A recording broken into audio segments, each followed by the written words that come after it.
Welcome to The Explainer. So today, we're going to dive into a masterclass on how you build a massive business in a market that's, well, completely fragmented. And we're going to do it by looking at the incredible story of Prasad Shalavati and how he built a Saree empire by basically breaking every single rule in the book. And this right here is the foundational insight. You see, the key to unlocking any unorganized sector, whether it's ethnic wear or, local services, is understanding that you're not just selling a thing. What you're really doing is tapping into a deep-seated customer emotion that drives behavior far beyond simple logic or price. And look, the opportunity here, it's colossal. An estimated 70% of India's entire ethnic wear market is unorganized. You've got this land state of all these small, disconnected players, which makes it totally ripe for disruption by someone with a strategic, systems-first approach.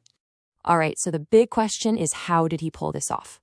Well, we've broken his whole journey down into 5 strategic lessons that really any entrepreneur can learn from. So let's get right into it. Every great business seems to have that one moment of validation. For Shalavati, that moment actually happened in Chicago, where this one story just proved the Saree's deep emotional power and confirmed that this was absolutely the right business to be in. And what's so interesting here is that this wasn't about the money. They were both doctors, they had plenty of it. This moment proved that the Saree's emotional pull just transcended budgets and logic.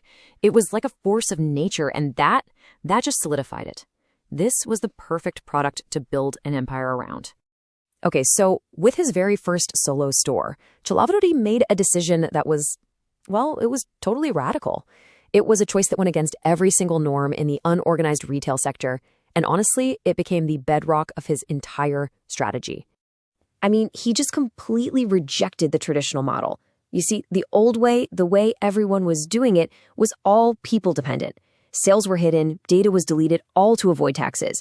His new way, the complete opposite. Transparent, data-driven, and built on this core belief that systems, not individuals, should run the business. This was a bet on scale from day one. And if you want proof of his commitment, look no further than this. Before earning a single rupee of revenue from his new store, he hired 30 back-office employees. Just let that sink in for a second. He built the entire system before he even had a single sale to process. So while his competitors had the owner basically doing literally everything, he built out these specialized teams right from the get-go. This allowed for precise, focused attention on every single part of the business, creating a foundation that wasn't just built to survive, it was built to scale. All right, so now let's get into how this whole systems-first foundation actually allowed him to build an incredibly powerful 3-part strategy for scaling the business from just one store into an entire network. And look, this wasn't about some magic bullet or one secret trick. It was a really disciplined approach, focused on executing flawlessly on 3 core pillars at the same time, with each one making the others stronger. So what did he do? He went straight to the source. By cutting out the middlemen, he could pay weavers fairly and on time, which made them want to produce more for him. He then passed those savings directly to the customer, establishing this powerful reputation for the best price, period. No haggling, no negotiation needed. Now, this is just brilliant. He didn't just sell saris, he completely transformed the act of shopping into a ritual. He created this unforgettable, high-sensory environment that turned going to the store into a spiritual and cultural event. It wasn't just a store, right? It was a destination, an experience people talked about and kept coming back for. So a lot of businesses try to expand everywhere at once and just spread themselves too thin. He did the opposite. He used what's called a cluster model. This meant concentrating his stores in one area, building local dominance, and making management and rotating inventory incredibly efficient before moving on to the next cluster. It's just a brilliant strategy for methodical market conquest. Okay, and this is where it gets really interesting. Remember those back office systems? Well, here's the crucial point. They weren't just for running the day-to-day operations. They were built to collect data from day one. And 20 years of clean, organized data, that eventually became the fuel for a really powerful AI engine. So to prove how powerful this data could be, Shalavati basically set up a challenge. He ran a real-world experiment, asking both his experienced human planning team and his new AI model to predict the purchase needs for the upcoming month. And the results?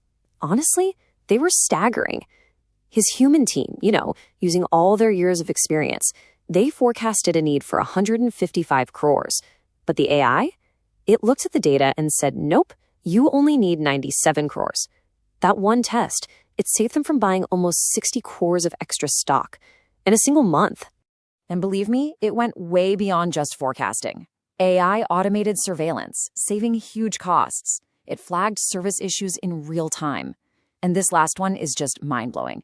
It created this hyper-responsive feedback loop that could solve a customer's problem before they even had a chance to complain about it publicly. But look, no journey like this is ever a perfect straight line, right? And in fact, the company's biggest failure actually became the source of its greatest and most durable strength. So he was full of enthusiasm, and he tried to reinvent the wheel. He thought, hey, let's create this modern, centralized weaving center to make things more efficient. But the whole project just failed. Spectacularly. The weavers, they were removed from their cultural roots and family, and they just left. And the cost of that mistake? 1.5 crore. I mean, at the time, that was a massive, almost crippling blow for this young company. But what he did next, that's the real lesson here. He didn't see it as a failure. He reframed that huge loss as an investment. It was like an expensive tuition fee for the single most important lesson of his entire journey. Don't disturb what already works. And this really highlights the ultimate balance, doesn't it? On one hand, you use these powerful impersonal systems to run the business with ruthless efficiency. But on the other, you use deep personal connection to build your most critical human relationships. That failure taught him to go to the root and build trust, which became his most powerful competitive advantage.